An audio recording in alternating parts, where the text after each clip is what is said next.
in the heart of St. Jamestown, you will find one of the most populated and multicultural schools in North America, Rose Avenue Public School.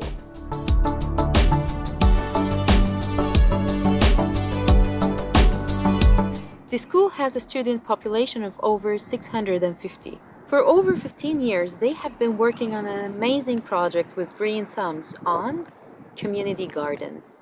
We started working with Rose Avenue families during the summertime at Winchester Public School, which is where kids go for middle school. They go to Rose from K to 6, and then they often go to Winchester for 7, 8. And so we met families and middle schoolers from St. Jamestown. The Green Thumbs folks I have known for years and years. And we learned that the caretaker at Rose Avenue Public School was growing tomatoes on the roof. We thought, a gardener. And I mean, my connection with them just starts with emails.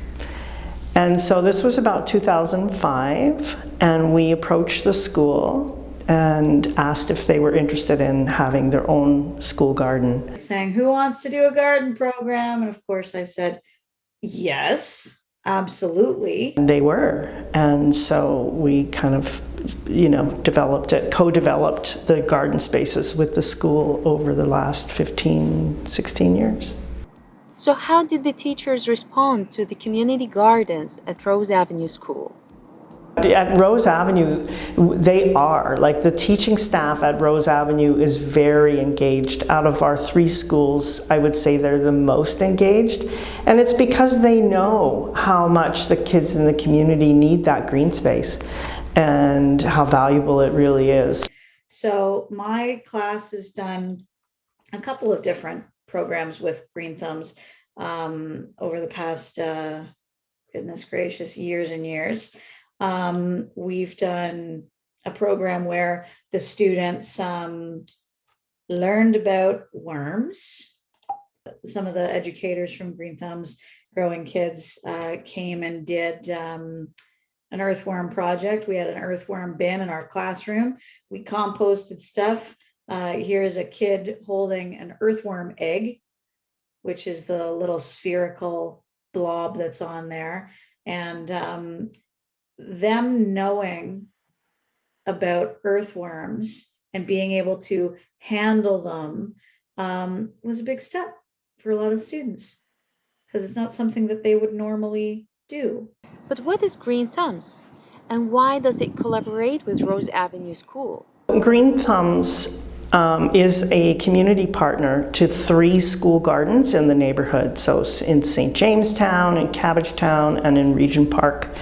And our role as a community partner is to provide opportunities for teachers to bring their students out to the garden.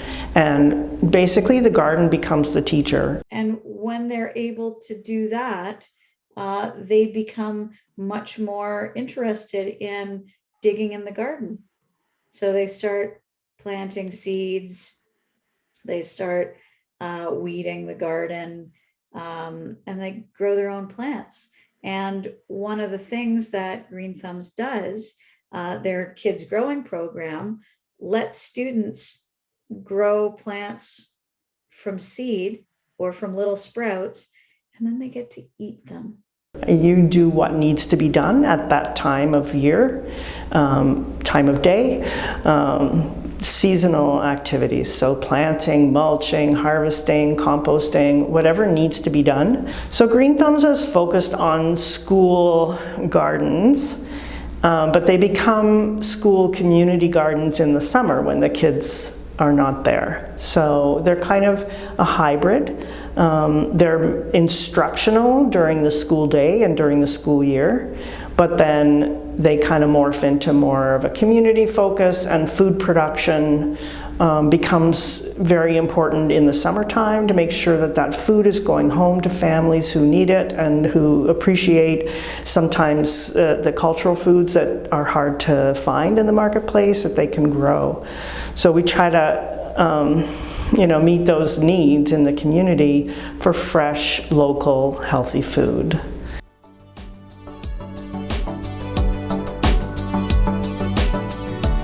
So what are we looking for at community gardens? And why is it important to have a school garden? A school garden, can produce a fair amount of food, and it's more about the education. It's more about the process for kids to learn where food comes from. It comes from healthy soil. So we put a lot of energy into improving the soils and making them a good place for food to grow, and then kids have the opportunity to taste those foods.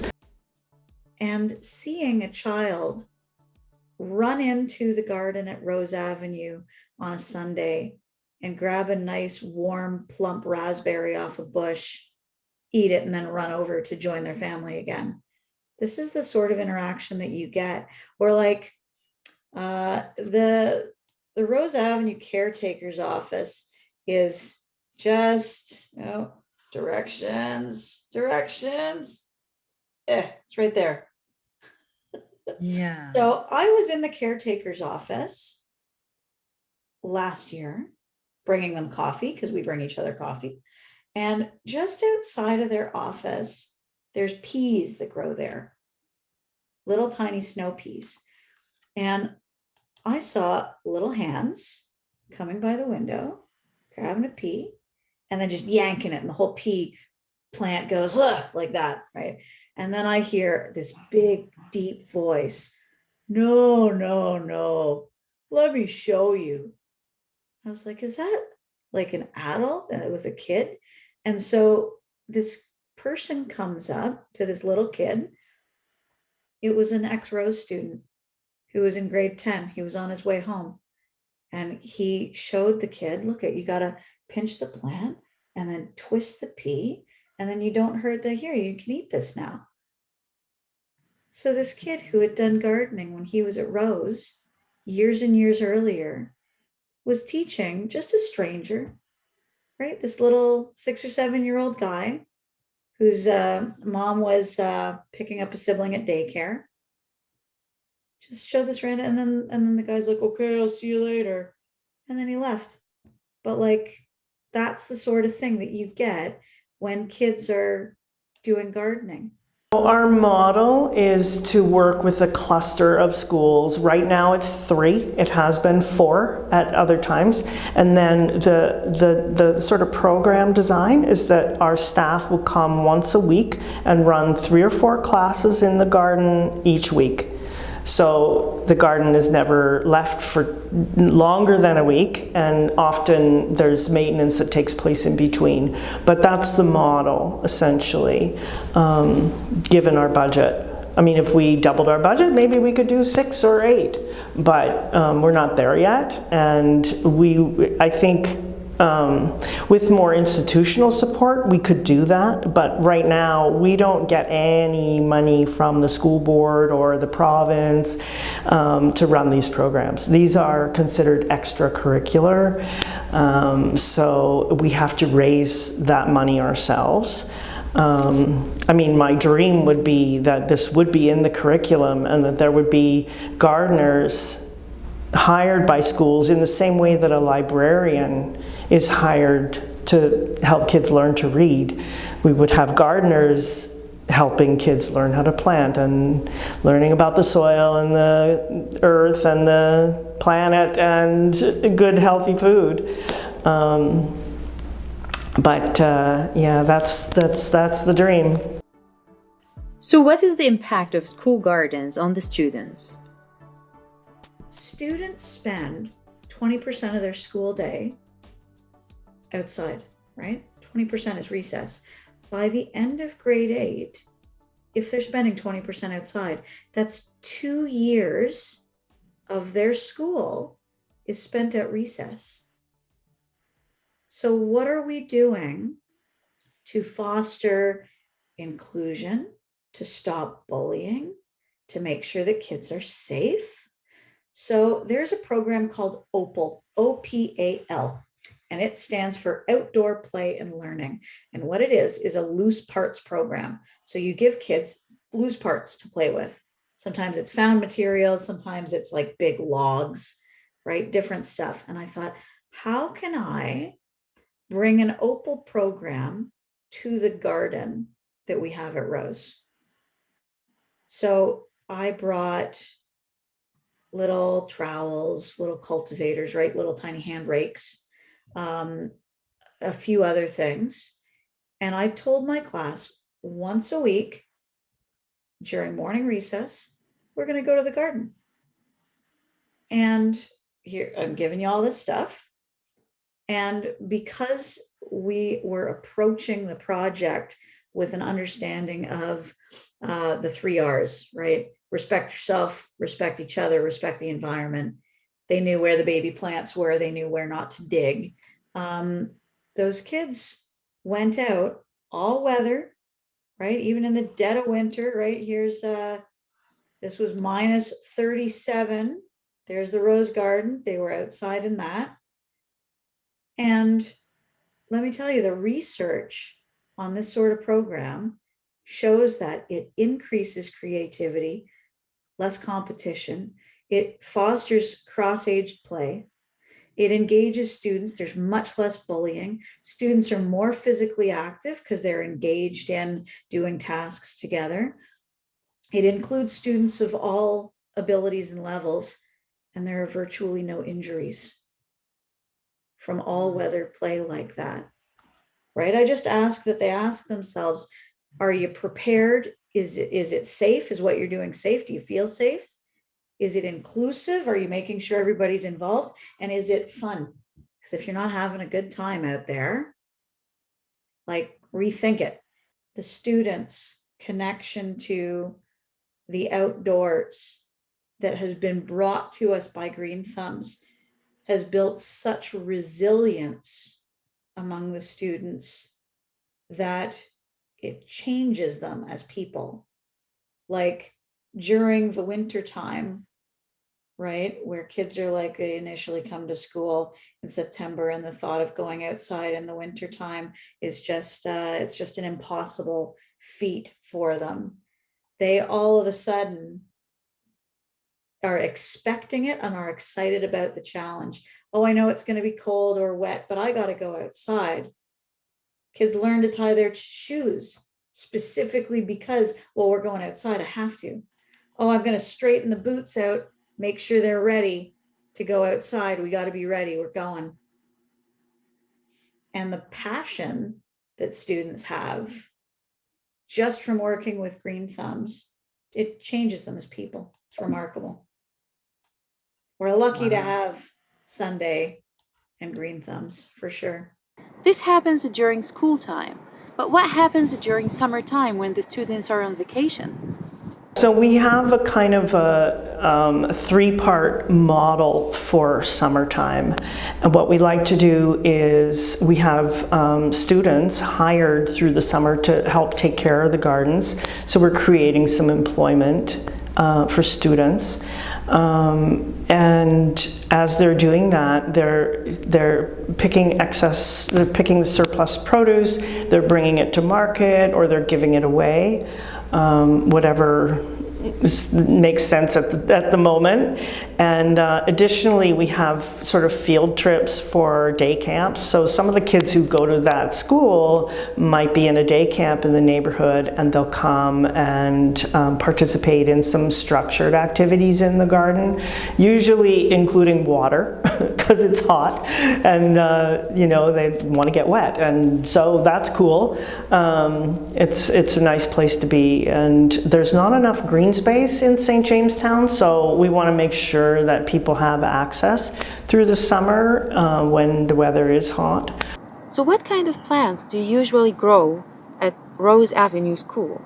At Rose Avenue, we grew, you know, there's not a lot of sun in one of the gardens. There's 2 garden spaces. One of them is, you know, part sun, like not a lot of direct sun, hard to get fruiting crops out of it, but we get leafy greens. And we grew basil one year, and we grew so much. There's 700 kids in the school, but I think every kid got to taste pesto often for the first time, because it's not necessarily a common food that you would have, you know, unless you grow it, unless you grow the fresh basil, because it doesn't keep well, it doesn't store well. It's, you know, I mean, you can jar it, but it doesn't have the same flavor. There's lemon balm that we brought into the classroom that we dried. Kids made their own tea. It was very good. We used some local honey to sweeten the tea that they had. And then I don't know if you can tell, but the tree that's just behind that pole there in my big picture, that's a crabapple tree. And the kids loved it, but right now the apples are a little too high up. So one of the community members in Cabbagetown that has a crabapple tree just like ours in their front yard said, hey, bring your class down. You guys are interested in apples, you can have some of mine. So based on the work that my kids had done in the garden, we made apple jelly. Very nutritious snack, was just lots of fun, and we learned that, you know, you don't need full sun. You can grow in part shade, but you have to focus more on your leafy greens and your herbs, and a little bit less tomatoes and peppers. It's just the way it is. They need the sun. Now, one of the other programs that Green Thumbs has going is the Urban Trees from Seed program, where they are giving students and their teachers kits to grow Kentucky coffee trees. And it's an indigenous species. And then they take them and transplant them into different places. Here's the front of the school. They had temporarily put some Kentucky coffee trees just in the front of the school. And then the city is taking the trees and is planting them around to repopulate Toronto with indigenous plants. And this program has connected students both to the environment and to each other, regardless of whether or not they're learning virtually. Like one of the garden educators from Green Thumbs, Ohema, is coming to visit my class in early May virtually. And we're going to talk about these kids. The kids are going to sprout their own trees in their homes, and they're going to grow some trees, and then we're going to plant them. And knowing the existential thinking of these kids, like, oh my God, this tree is going to be around when I'm a grown-up, it just blows their minds. We try to plant, you know, crops that are familiar to some of the Asian families that grow up in St. Jamestown. So there might be the callaloo and the bitter melon and different greens that are familiar to people. There's a gardener who has worked in school gardens I think in the UK. She's a Filipino woman who comes across the street, and she helps take care of the gardens in the summer in exchange for some land for herself to plant a few of her crops that she then shares with her neighbors. So that's where the kind of community garden aspect comes in. In a weather like what we have here in Canada, do the students have an opportunity to learn about greenhouses? We have a greenhouse program in the regular times, not COVID time, but we partner with the City of Toronto at Allen Gardens Children's Conservatory, which is just down the street. So kids have a walking field trip over to Allen Gardens. They plant their seeds for their long season crops. So the bitter melon, the tomatoes, the peppers, the eggplants, all those have to be started early. So we start in March. We would have, in normal times, be working in the greenhouse right now, bringing kids and planting seeds under glass. Because yeah, it's Canada. These plants need to be under glass for March and April, and then they go into the garden in late April, May. What is the main difference between vegetables we grow ourselves and those ones we get from the store? If you're into tomatoes, that's the main thing that gardeners love, is the taste of their own fresh tomatoes, because it's nothing like what you buy in the store. It has so much more flavor, and you know, it's just a beautiful, beautiful fruit. But from the store, they had to pick it green, and they had to ship it, and it came from California or whatnot. and it lost a lot of flavor. It never ripened on the vine, so it lost flavor in transit as well. So a lot of kids would say, oh, I hate tomatoes. Well, they haven't tasted the one that they grew themselves. And once they grow it themselves and have that fresh flavor, juicy, sweet flavor, they're like, maybe I like tomatoes. Oh my goodness, there's nothing better than those tomatoes that they grow at Rose Avenue. Last year, my class went outside and we made salads. What are the challenges school gardens face? I think the challenge is sometimes that teachers aren't comfortable enough with the subject matter to bring their kids out without us, and we would like them to. We would like them to feel comfortable and knowledgeable to participate in the gardens. I think that anything you can do inside, you can do outside. I think that there is a difference between perceived challenges and actual challenges. And that's probably the biggest hurdle with outdoor education and outdoor gardening that we face, right? The misunderstanding of what is hazardous and what is risky.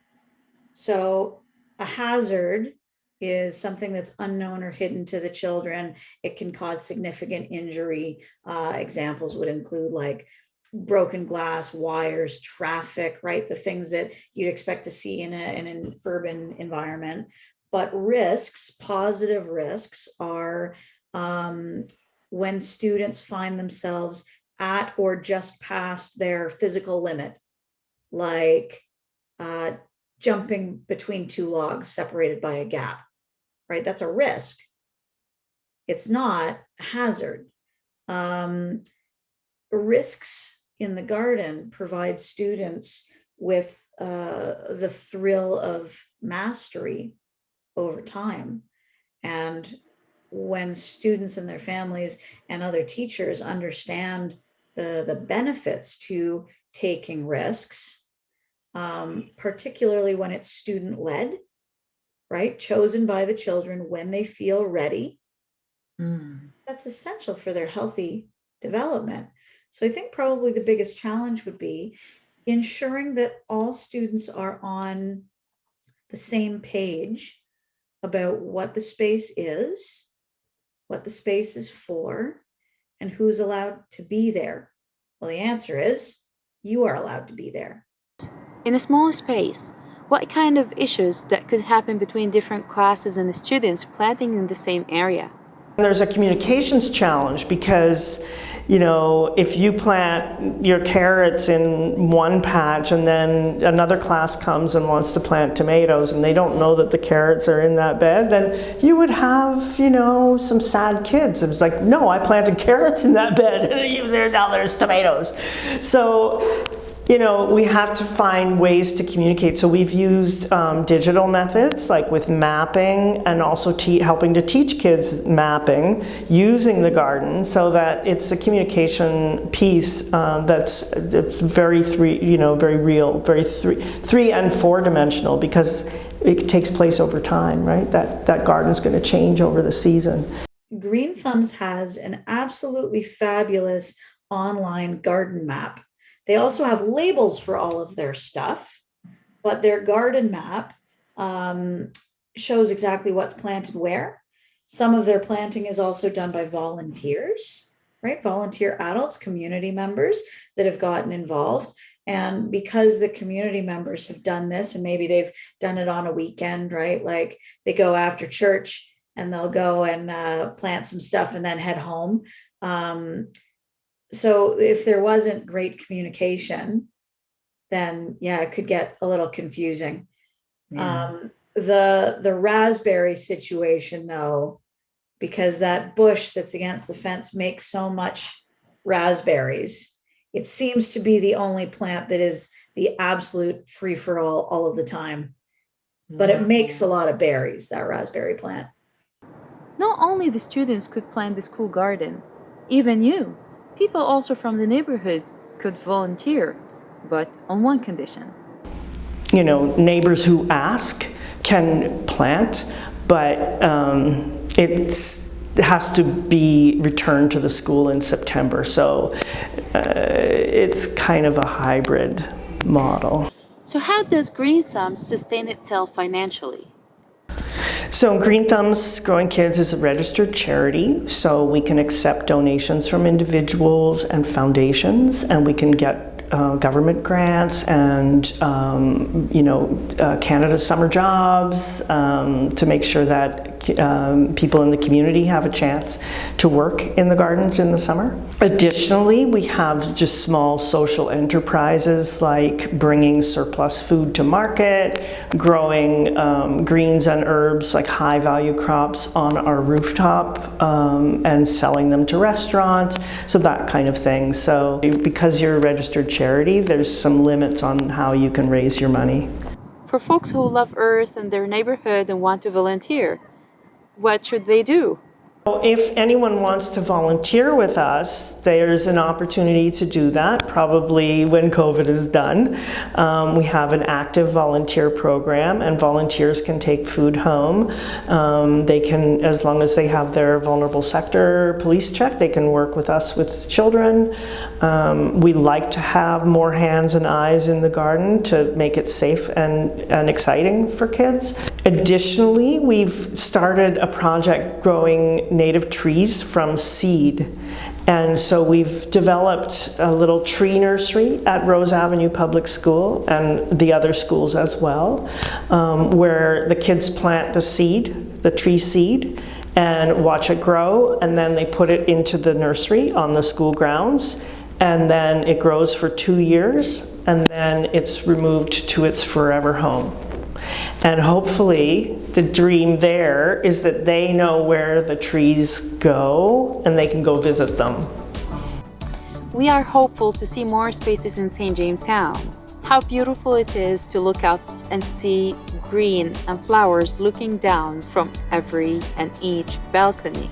Given that the land base is very limited compared to the number of people using the gardens, what we like to do is promote balcony gardening in St. Jamestown. So we love it when the developers and the building owners are supportive of the proper methods of gardening on balconies, making sure that there's no damage to the building, etc. I know that a lot of people in St. Jamestown do like to grow on their balconies, and I have heard that sometimes the building owners are not so happy about it. So that's a goal that I think that we should have as residents and agencies in the neighborhood, is to make it okay. I would like to see multilingual signage that explains to the students and the community members what it is, what we're doing, and what's growing there. That's what I want. Definitely, and especially during and after the pandemic and the lockdown we had with COVID-19, we will need to connect more to nature. And maybe we have a new plant that maybe one day we could eat its fruit as well. Please do not forget to like, comment, and share to our channel. Follow us on all our social media platforms. And for more information, please check out our website.